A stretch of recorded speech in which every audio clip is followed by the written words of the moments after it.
గారికి, అలాగే వివేక్ గారికి, తుమ్మల నాగేశ్వరరావు గారికి, అలాగే రవాణా శాఖ మంత్రి ప్రభాకర్ గారికి,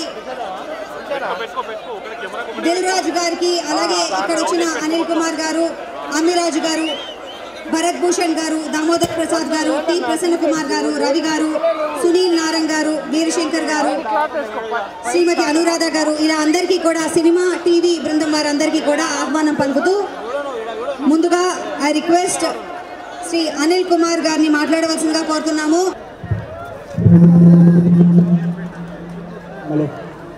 ఒకసారి అందరూ కూడా సీట్లు ఆశీలు కావాలి. మనం ఈరోజు సినిమా షూటింగ్ చేస్తున్నాం. మన హీరో వచ్చారు కాబట్టి మనందరం కూడా ఇక స్టార్ట్ చేద్దాం. ముందుగా Telugu film industry employees federation 24 కార్మిక సంఘాల సోదరీమణులందరికీ పేరు పేరున నమస్కారాలు తెలియజేసుకుంటూ ఈ వేదికను అలంకరించిన మన పేదల పెన్నిధి తెలంగాణ రాష్ట్ర ముఖ్యమంత్రి వర్యులు, మన సినీ చరిత్రలో 1992 తర్వాత చెన్నై నుంచి హైదరాబాద్ వచ్చిన తర్వాత ఇంతవరకు సినీ కార్మికులు ఏ ఒక్క ముఖ్యమంత్రి గారిని కలిసింది లేదండి. మొట్టమొదటిసారి అసలు 24 శాఖలు ఉన్నాయి. ఈ శాఖల్లో 25,000 మంది సినీ కార్మికులు ఉన్నారని గుర్తించి మీ కష్టాన్ని తెలుసుకుంటారా అని చెప్పి ఇంటికి పిలిచి 3 గంటల సేపు సుదీర్ఘంగా ఒక్కొక్క యూనియన్ గురించి సమస్యలు తెలుసుకున్న మన సినిమా హీరో, మన తెలంగాణ రాష్ట్ర హీరో, మన పేదల హీరో, మన తెలంగాణ రాష్ట్ర ముఖ్యమంత్రులు శ్రీ రేవంత్ రెడ్డి గారికి మనందరి తరఫున స్వాగతం పలుకుదాం. అలాగే కానీ ఈరోజు వర్షం కూడా సినిమా కార్మికులు అంటే ఎంత ఓర్పుగా ఉంటారో చూద్దామని చెప్పేసి వర్షం కూడా పడుతుంది. మన సినిమా షాట్లు ఎలా చేస్తారో కూడా ప్రత్యక్షంగా చూడటానికే ఈరోజు వర్షం కూడా పడ్డట్టుంది. ఒక రైలు షాట్ లాగా మన ఫైటర్స్ కానీ అందరం కూడా మనం ఎలా రైలు షాట్ చేస్తామో అలా షాట్లో మనం షూటింగ్ పెట్టుకుందాం అనుకుందాం. మన హీరో గారు ఇప్పుడు ఎందుకంటే వర్షం పడుతుంది కాబట్టి ఇంకా ఎక్కువ మాట్లాడి సమయం కూడా వృధా చేయము. ఏదున్నా సరే మాకు ఒకటే నమ్మకం, మేము 24 కార్మిక సంఘాల నాయకులు అందరం కూడా వెళ్ళి స్వయంగా కలిసిన తర్వాత ఒకే ఒక్క మాటతో ముగించారు. ఏ కష్టం ఉన్నా సరే అన్నీ రాసుకున్నారు. మీకు ఆరోగ్య భద్రత విషయంలో కానీ, మీ షూటింగ్ల విషయాల్లో కానీ, మీకు నిర్మాతలతో ఏమున్నా సరే వారి కష్టాలు వారికి ఉన్నాయి, మీ కష్టాలు మీకున్నాయి. కాబట్టి ఎవరికి ఇద్దరికి సహ్యం ఉండే విధంగా అన్ని కష్టాలని నేను భాగస్వామ్యం చేస్తాను. నేనున్నాను. మీకు ఒక గృహవాసి కానీ, ఏదన్నా ఒక అంబులెన్స్ షూటింగ్ అంబులెన్స్లు కానీ అన్ని విషయాల్లో కానీ నేను భద్రత ఇస్తానని చెప్పేసి వారు మాట ఇచ్చారు. దాని ప్రకారం వారు మనందరికీ కూడా మాట ఇవ్వడం కాదండి, చాలామంది మనం చూసే మాట ఇస్తారు కానీ వారిని కలిసి నేను చూస్తాను అని చెప్పారు. కానీ 3వ రోజే ఫోన్ వచ్చింది మన దానకిషోర్ గారి దగ్గర నుంచి, మీ అందరికీ కూడా ఆరోగ్య భద్రత విషయంలో ఇన్సూరెన్స్ చేస్తాము, అలాగే ఆరోగ్యశ్రీ పథకం వర్తింపజేస్తామని మాకు దానకిషోర్ గారి దగ్గర నుంచి మాకు ఫోన్ వచ్చి మన డేటా అంతా అడిగారు, మన సినీ కార్మికుల డేటా అంతా. అంటే మీరు ఎక్కడే అర్థం చేసుకోండి, మాటల ముఖ్యమంత్రి కాదు చేతల ముఖ్యమంత్రి అని 48 అవర్స్లో చూపించారు. కాబట్టి అలాగే మనకు తెలిసిన సమస్యలు కూడా వారి దృష్టికి తీసుకెళ్ళాం. ఇంకా సమయం లేదు కాబట్టి వారు మన ముఖ్యమంత్రి గారు మన కార్మికులు ఉద్దేశించి మాట్లాడవలసిందిగా మీ అందరి సమక్షంలో కోరుతున్నాం. కానీ ఒక్క నిమిషం సార్, మా కార్మికుల తరఫున ఒక చిన్న ఏవి మీ గురించి ప్లీజ్, ఒక చిన్న ఏవి వర్షంలో చూడాలి మా ఏవి ప్లీజ్ త్వరగా. యనుమల రేవంత్ రెడ్డి అనే నేను తెలంగాణ రాష్ట్రానికి 2వ ముఖ్యమంత్రిగా బాధ్యతలు నిర్వహిస్తున్న శ్రీ యనుమల రేవంత్ రెడ్డి గారు ఎంతో శక్తివంతమైన నిబద్ధత కలిగిన ప్రజానాయకుడు. పాలమూరులోని కొండారెడ్డిపల్లి గ్రామంలో పుట్టిన రేవంత్ రెడ్డి గారు రాజకీయాల్లో ఆసక్తితో ఉస్మానియా విశ్వవిద్యాలయం నుండి బ్యాచిలర్ ఆఫ్ ఆర్ట్స్ తో పట్టభద్రులయ్యారు. చదువుకునే రోజుల్లో స్టూడెంట్ లీడర్ గా కనబరిచిన పోరాట పటిమ, అసాధారణ నాయకత్వ లక్షణాలు ఆయన రాజకీయ రంగ ప్రదేశానికి నాంది పలికాయి. విద్యార్థి దశలో అలవడిన నాయకత్వ లక్షణాలతో 2006లో మిడ్జిల్ స్థానం నుండి జెడ్పీటీసీ సభ్యుడిగా స్వతంత్ర అభ్యర్థిగా పోటీ చేసి నెగ్గారు. అలాగే 2007లో స్వతంత్ర అభ్యర్థిగా శాసనసభ మండలి సభ్యునిగా ఎమ్మెల్సీగా ఎన్నికయ్యారు. ఇలా ఘనమైన విజయ పరంపరతో మొదలైన రేవంతన్న రాజకీయ ప్రస్థానంలో సీఎం అయ్యేదాకా ఆయన అనుపెరగని పట్టుదలతో అజేయంగా సాగింది. ప్రజా నాయకుడిగా ప్రజల పట్ల అంకిత భావంతో 2009 మరియు 2014లో కోడంగల్ నియోజకవర్గం నుండి శాసనసభ్యునిగా, 2019లో మల్కాజ్గిరి లోక్సభ నియోజకవర్గం నుండి కాంగ్రెస్ అభ్యర్థిగా గెలుపొందారు. ఆపై తెలంగాణ పిసిసి అధ్యక్షుడిగా నియమితుడై తెలంగాణ రాష్ట్ర ప్రజల పట్ల అంకిత భావంతో ఎనలేని సేవలను ఎన్నో అందించి తన నిష్పక్షపాత పనితీరుకు అద్దం పట్టారు. ఆత్మీయ పదజాలం, అన్యాయాన్ని ప్రతిఘటించే తత్వంతో దూకుడుగా దూసుకెళ్లే నాయకుడిగా పేరు పొందిన రేవంత్ రెడ్డి గారు నిరంతరం ప్రజలకు అందుబాటులో ఉంటూ నిత్య శ్రామికుడిగా, జనహిత సేవకుడిగా తెలంగాణ రాష్ట్ర ప్రజల ఉజ్వల భవిష్యత్తు కోసం నిరంతరం అహర్నిశలు శ్రమిస్తున్నారు. 1992వ సంవత్సరంలో తెలుగు చలనచిత్ర పరిశ్రమ చెన్నై నుండి హైదరాబాద్ కు తరలి వచ్చిన తరువాత మన తెలుగు సినిమా ఖ్యాతిని అంతర్జాతీయంగా విస్తరిస్తూ ఆస్కార్ అవార్డులను సైతం సొంతం చేసుకుంటూ తెలుగువాడి సత్తాన్ని జగద్విదితం చేశామే తప్ప తెలుగు సినిమా కోసం అహర్నిశలు శ్రమించే మన కార్మికుల కష్టాలు తెలుసుకోవడానికి ఏ ఒక్క నాయకుడు సహృదయంతో ముందుకు రాలేదు. అటువంటి పరిస్థితుల్లో మన కార్మికుల కష్ట నష్టాలను తెలుసుకొని ఒక అన్నలా ఆపన్న హస్తం అందించడానికి ముందుకొచ్చిన మొట్టమొదటి ముఖ్యమంత్రి మన గౌరవ ముఖ్యమంత్రి వర్యులు శ్రీ ఏ రేవంత్ రెడ్డి గారు. మన 24 సంఘాల కార్మిక నాయకులతో చరిత్రలో ఏ ముఖ్యమంత్రి ఇవ్వనంత సమయం కేటాయించి 3 గంటల పాటు సుదీర్ఘంగా చర్చించి సినీ కార్మికులకు అన్ని విషయాల్లో అండగా ఉంటారని భరోసా ఇవ్వడమే కాకుండా కార్మికులకు సంబంధించిన వేతన సవరణలు, కాల్ షీట్స్, గృహ కల్పన, ఆరోగ్య బీమా, అలాగే తెలంగాణ చిత్ర పరిశ్రమ భారతదేశంలో తలమానికంగా నిలిచేలా కావలసిన ఇన్ఫ్రాస్ట్రక్చర్ అభివృద్ధి చేయడానికి ఏ సహకారాన్నైనా అందిస్తానని మాట ఇచ్చిన మనసున్న మహారాజు, కార్మిక పక్షపాతి, ప్రజా శ్రేయస్సే రాష్ట్రాభివృద్ధి ధ్యేయంగా 24 గంటలు పనిచేస్తున్న the young and dynamic leader, అనుకుంటే ఏదైనా సరే 100% సాధించే పొలిటికల్ సునామీ మన రేవంత్ రెడ్డి గారికి మనందరి కరతాళ ధ్వనులతో స్టాండింగ్ ఓవేషన్ ఇద్దాం. Hats off to you sir.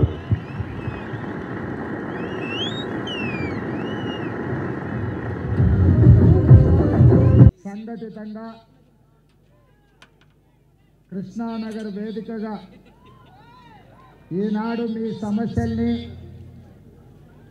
చిత్ర పరిశ్రమ యొక్క అభివృద్ధిని దృష్టిలో పెట్టుకొని ఈ ఆత్మీయ సమ్మేళనాన్ని ఏర్పాటు చేసి సినీ ప్రముఖులు, నిర్మాతలు, డైరెక్టర్లు, సినీ కార్మిక సంఘాల నాయకులు,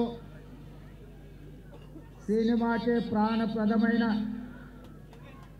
సినిమాకి సజీవ ప్రాణం పోస్తున్న వేలాది మంది కార్మికులు ఈనాడు వర్షంతోనే విజయం సాధించారు. మీ పట్టుదలను పరీక్షించడానికి, మీ కార్యక్రమాన్ని వీక్షించడానికి వర్ణదేవుడు ప్రయత్నం చేసినా వర్ణదేవుడి ముందు మీరు నిటారుగా నిలబడి ఈనాడు ఈ కార్యక్రమాన్ని నిర్వహించి ఈ కార్యక్రమాన్ని విజయవంతం చేసినందుకు కార్మిక సోదరులందరికీ మనస్ఫూర్తిగా అభినందనలు, కృతజ్ఞతలు తెలియజేస్తున్న మిత్రులారా,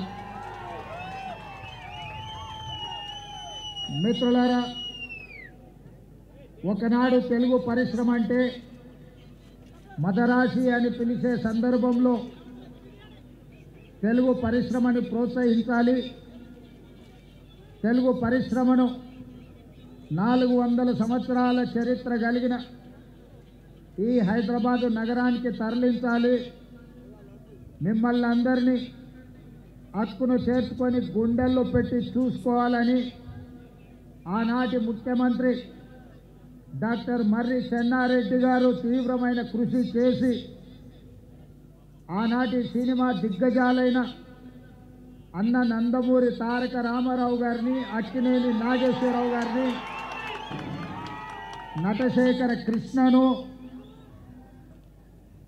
దర్శకేంద్రుడైన రాఘవేంద్రరావు గారిని, దాసరి నారాయణరావు గారిని, కార్మికులకు కన్న తండ్రిగా మీ సమస్యల్ని పరిష్కరించే దాసరి నారాయణరావు గారిని లాంటి వాళ్ళని అందరినీ ఆనాడు ప్రభుత్వం సంప్రదించి హైదరాబాద్ నగరానికి తరలి రావడానికి వారు ప్రయత్నం చేసింది.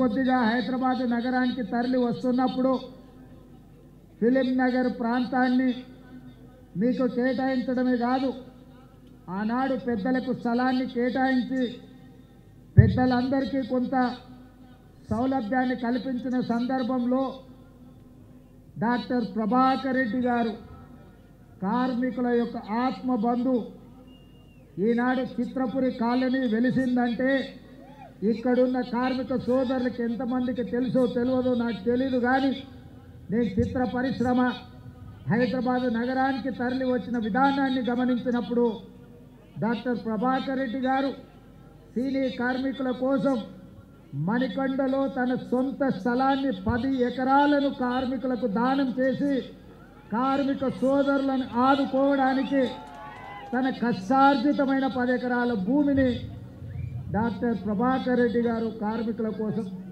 ఇవ్వడం జరిగింది. ఆ తర్వాత అంజయ్య గారు, అదేవిధంగా కోట్ల విజయభాస్కర్ రెడ్డి గారు చిత్రపురి కాలనీ కోసం 67 ఎకరాల స్థలాన్ని కేటాయించి సినీ కార్మికుల కోసం చిత్రపురి కాలనీని నిర్మించి ఈనాడు చిత్రపురి కాలనీకి ప్రపంచ స్థాయిలో గుర్తింపు రావడానికి ఆనాడు ఈ పెద్దలందరూ కృషి చేసింది. ఇదే కాదు, ఈనాడు ప్రపంచ స్థాయి సినిమాలను నిర్మిస్తున్న ఈనాడు వేదికలైన రామనాయుడు స్టూడియో కావచ్చు, పద్మాలయ స్టూడియో కావచ్చు, అన్నపూర్ణ స్టూడియో కావచ్చు, ఇలా ఈ స్టూడియోలకు కూడా చిత్ర పరిశ్రమను ప్రోత్సహించాలన్న ఆలోచనతోటి ఆనాడు అత్యంత చౌకగా ఆనాటి ప్రభుత్వం సినీ పరిశ్రమ పెద్దలకు స్టూడియోల కోసం స్థలాలను కేటాయించడం జరిగింది.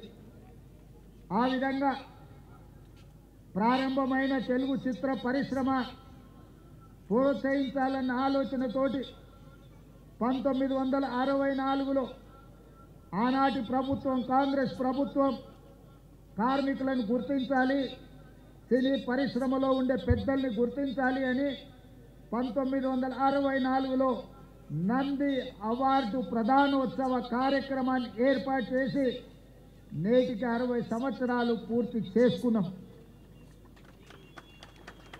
మీ టాలెంట్ను, మీ శ్రమను మీరు మర్చిపోవాలంటే కళాకారులు నగదు బహుమతులకి సంతోషపడరు.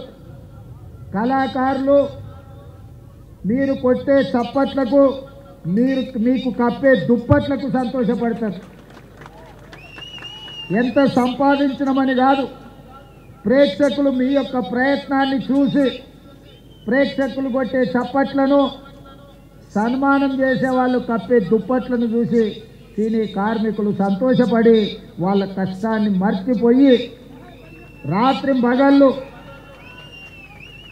హీరోలు కానీ, పెద్ద డైరెక్టర్లు కానీ, ప్రముఖ నటులు షూటింగ్ స్థలానికి నిదానంగా వచ్చినా, ఒకవేళ ఉదయం 9 గంటలకు వాళ్ళకి షూటింగ్ ఉంటే 5 గంటలకే ఇంట్లో లేచి కన్న పిల్లల్ని కూడా వదిలేసి షూటింగ్ లొకేషన్కి బయలుదేరే కార్మికులు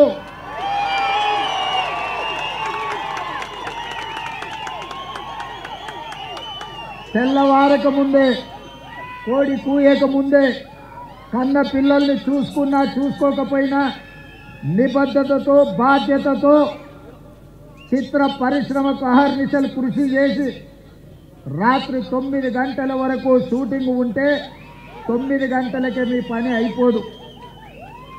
గొప్ప కళాకారులు 9 గంటలకు షూటింగ్ ముగించుకొని వెళ్తే అన్నీ సర్దుకొని మళ్ళీ ఇంటికి చేరే వరకు రాత్రి 12-1 గంట అవుతుంది.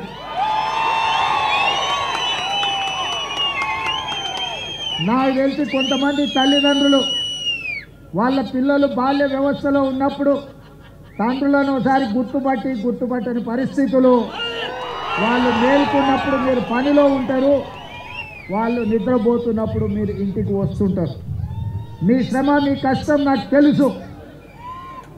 మీరు పడుతున్న ఇబ్బందులు ఈరోజు నాకు హోదా ఉండొచ్చు, దేవుడు గొప్ప అవకాశం ఇచ్చిండొచ్చు ముఖ్యమంత్రిగా, కానీ కార్మికుల యొక్క కష్టాలు తెలియనంతగా అధికారం నా కళ్ళు మూసుకుపోలేదు. అధికారంతో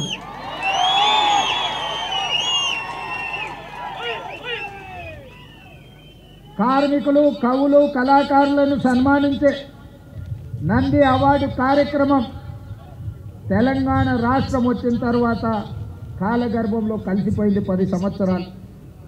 మళ్ళీ రెండవ తెలంగాణ రాష్ట్ర ముఖ్యమంత్రిగా నేను బాధ్యతలు చేపట్టిన తర్వాత మీతో ఒక సత్సంబంధాలు ఏర్పరచుకోవాలి, మీ సమస్యల్ని తెలుసుకోవాలని మిత్రుడు నిర్మాత దిల్ రాజు గారిని ఫిలిం డెవలప్మెంట్ కార్పొరేషన్ చైర్మన్గా,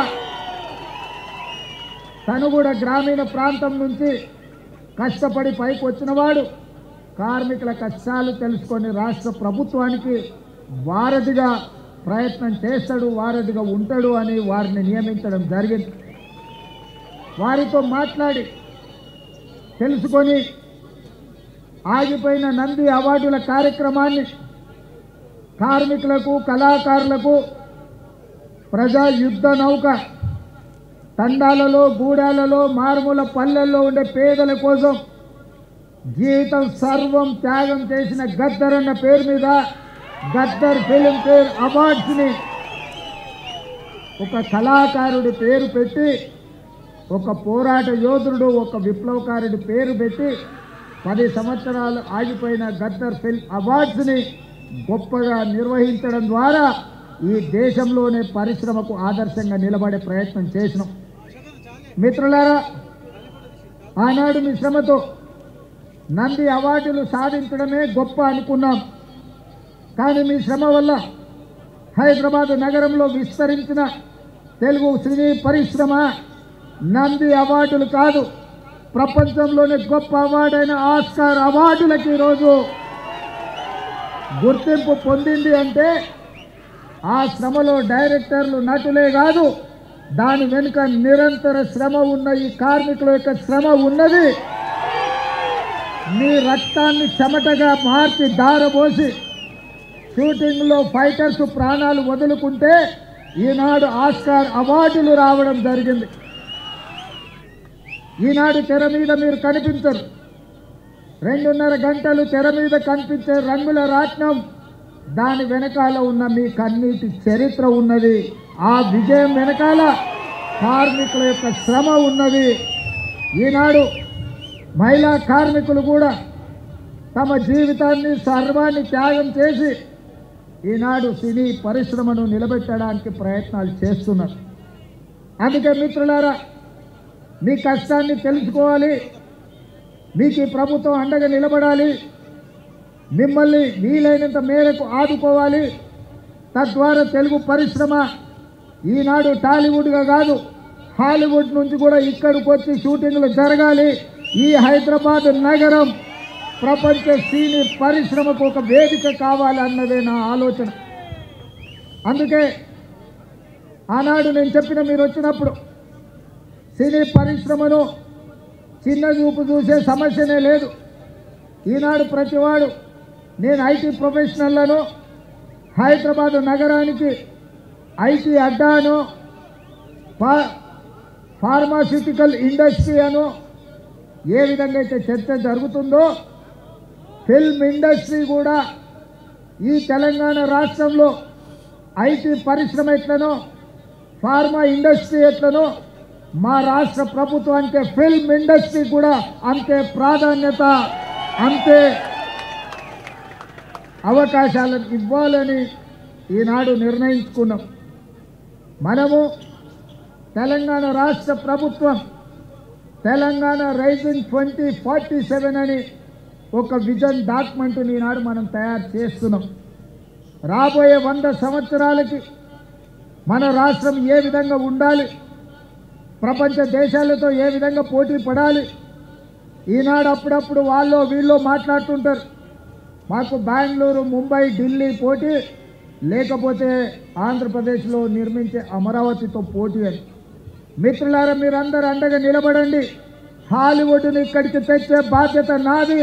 న్యూయార్క్, టోక్యో సింగపూర్, దుబాయ్లతో పోటీ పడే విధంగా మన సినీ పరిశ్రమ మిత్రులు విదేశాలలో షూటింగులు కాదు, అద్భుతమైన రామోజీ ఫిలిం సిటీలో హైదరాబాద్ నగరంలో ఇక్కడ షూటింగులు చేసుకునే విధంగా ఇంకా స్టూడియోలను కార్మికులను ప్రోత్సహించే బాధ్యత తెలంగాణ రాష్ట్ర ప్రభుత్వం తీసుకుంటుంది. అందుకే మిత్రులారా, ఈనాడు తెలంగాణ రైజింగ్ 2047లో మీకు ఏ విధంగా అయితే ఐటీ పరిశ్రమకు ఒక చాప్టర్, ఫార్మా ఇండస్ట్రీకి ఇంకొక చాప్టర్, ఎడ్యుకేషన్ ఎంప్లాయ్మెంట్కి ఒక చాప్టర్, హెల్త్కి ఒక చాప్టర్ ఎట్లయితే ఉందో ఫిల్మ్ ఇండస్ట్రీ కోసం కూడా ఒక చాప్టర్ పెడతాం. ఫిల్మ్ ఇండస్ట్రీని అభివృద్ధి చేసి ఈనాడు కొత్తగా మనం నిర్మించుకోబోయే శంషాబాద్ ఎయిర్పోర్ట్ కూతవేటు దూరంలో 30,000 ఎకరాలలో భారత్ ఫ్యూచర్ సిటీని నిర్మించుకోబోతున్నాం. మనం ఏ విధంగా అయితే హైదరాబాదులో చిత్రపురి కాలనీ, ఫిలిం నగర్, కృష్ణానగర్ వెలిసినాయో ఖచ్చితంగా మీకందరికీ భారత్ ఫ్యూచర్ సిటీలో మీ పాత్రను మీకు అవసరమైన మీ అన్ని విధాలుగా ఆదుకొని అక్కడ మీరు ఉండే విధంగా చర్యలు చేపడతానని చెప్పి ఈ సందర్భంగా మీకు అందరికీ తెలియజేస్తున్నా. ఈరోజు హెల్త్ ఇన్సూరెన్స్, డెత్ ఇన్సూరెన్సే కాదు, మా కార్మికులు ఆరోగ్య భద్రత పూర్తి స్థాయిలో తీసుకోవాలని, అనుకోకుండా ప్రమాదవశాత్తు ఎవరైనా మరణిస్తే ఆ కుటుంబాలను ఆదుకోవాలని. ఇదే కాదు, నేను ఈ వేదిక మీద నుంచి మా అధికారులకు ఆదేశాలు ఇస్తున్నా.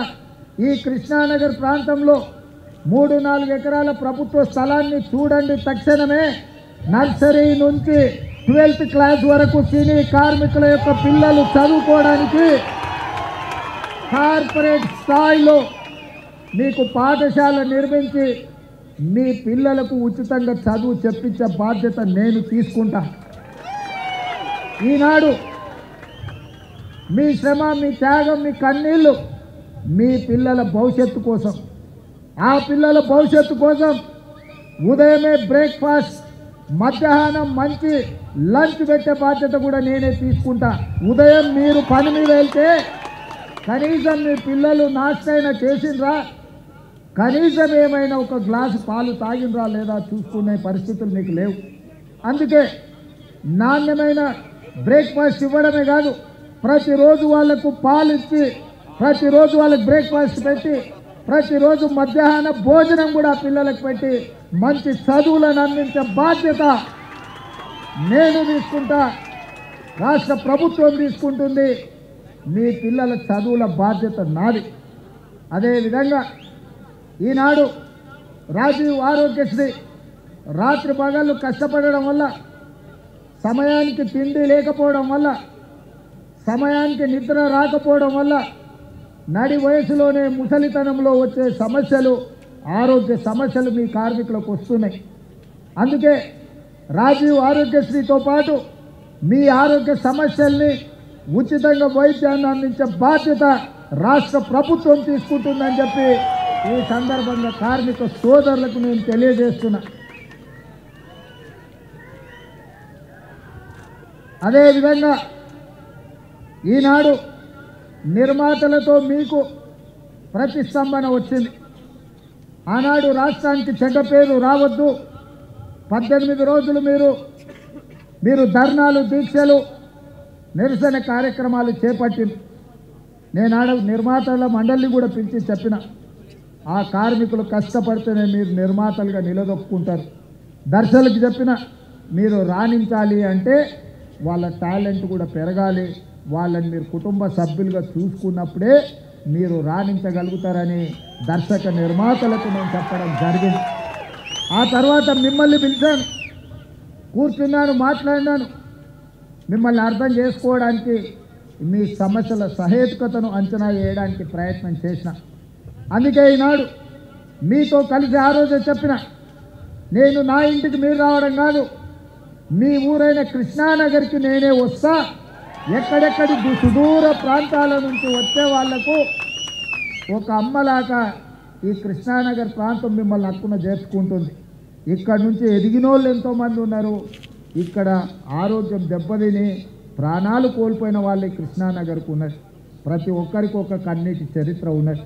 అందుకే ఈ కష్టాలను వీలైనంత మేరకు 100% తీరుస్తానని నేను చెప్పను. ఎందుకంటే నేనేం దేవుడిని కాదు, మానవుడినే. తప్పకుండా ప్రభుత్వం చేయగలిగిన పనులు తప్పకుండా చేసే బాధ్యత నేను తీసుకుంటా. అదేవిధంగా వేదిక మీద ఉన్న మిత్రులకు, మీ సంఘ నాయకులకు సూచన చేస్తున్నా, కార్మికుల కోసం ఒక వెల్ఫేర్ ఫండ్, ఒక వెల్ఫేర్ కోసం ఒక వ్యవస్థను ఏర్పాటు చేసుకోండి. దానికి రాష్ట్ర ప్రభుత్వం నుంచి అప్ ఫ్రంట్గా 10 కోట్ల రూపాయలు ఆ వెల్ఫేర్ ఫండ్ కింద నేను డిపాజిట్ చేస్తా. కష్టాలలో ఉండి కష్టాలలో మరణించే కార్మికులను ఆదుకోవడానికి ఆ నిధిని ఉపయోగించండి. ఇదే కాదు, ఈనాడు మీ శ్రమతో ఏర్పడే పెద్ద పెద్ద సినిమా నిర్మాతలు, హీరోలు వాళ్ళ సినిమాల టికెట్ల ధరలు పెంచడానికి నా దగ్గరికి వస్తుంటారు. నేను నిర్మాతలకు చెప్పిన, మరి పెంచిన దాంట్లో కొంతైనా కార్మికులకు వాటా ఉండాలి కదా అని. రాష్ట్ర ప్రభుత్వం సినిమా టికెట్ల ధరలు పెంచితే హీరోలకు ఆదాయం వస్తుంది, నిర్మాతలకు ఆదాయం వస్తుంది, కార్మికులకు మాత్రం ₹1 కూడా అదనంగా రావడం లేదు. అందుకే ఈ వేదిక మీద నుంచి మీకు మాట ఇస్తున్నా, ఆ ఆదాయంలో 20% కార్మికులకు ఇస్తేనే రాష్ట్ర ప్రభుత్వం జీవో ఇస్తుంది. మీ శ్రమతో సంపాదించే ప్రతి రూపాయిలో మీకు వాటా ఉండాలి, మీకు భాగస్వామ్యం ఉండాలి. ఈ వేదిక మీద నుంచి మా అధికారులకు నేను ఆదేశాలు ఇస్తున్నా, రేపటి భవిష్యత్తులో ఎంత పెద్ద నిర్మాత అయినా, ఎంత ఇన్ఫ్లుయెన్షియల్ పర్సన్ అయినా రాష్ట్ర ప్రభుత్వం అదనంగా టికెట్ల ధరలు పెంచితే వచ్చే ఆదాయంలో 20% నా కార్మిక సోదరుల కుటుంబాలకు వెల్ఫేర్ ఫండ్ కింద వాళ్ళకి ఆ నగదు బదిలీ జరిగితేనే ఆ ఒప్పందం ప్రకారమే మా రాష్ట్ర ప్రభుత్వం జీవో ఇస్తుంది. దేవుడు గొప్ప అవకాశం ఇచ్చుండొచ్చు ముఖ్యమంత్రిగా, కానీ కార్మికుల యొక్క కష్టాలు తెలియనంతగా అధికారం నా కళ్ళు మూసుకుపోలేదు. అధికారంతో